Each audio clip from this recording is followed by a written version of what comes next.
بسم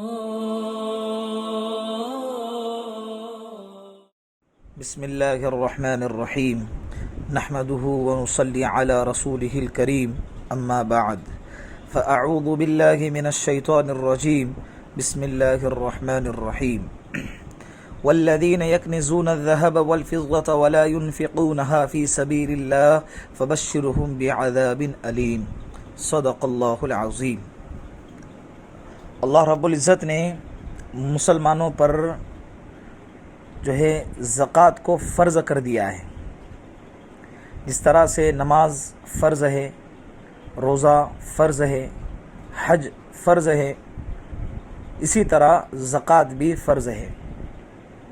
اب اس کے ضمن میں بہت سارے مسائل آتے ہیں،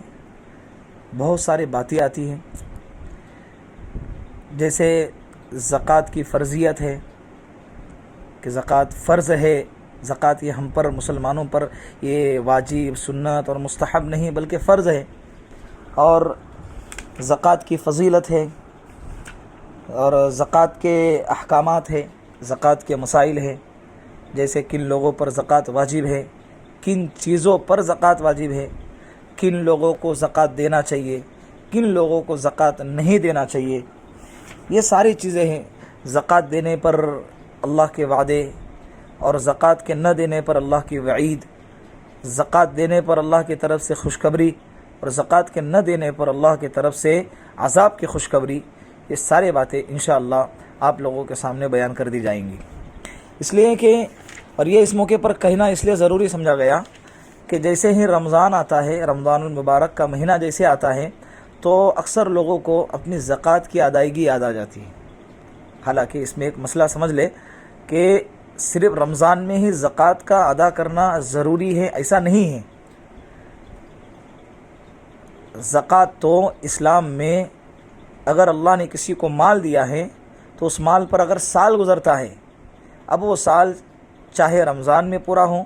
چاہے شوال میں پورا ہو، چاہے ذی القعدہ میں پورا ہو، چاہے ذی الحجہ میں پورا ہو، چاہے محرم الحرام میں یا کوئی اور مہینے میں بھی پورا ہو،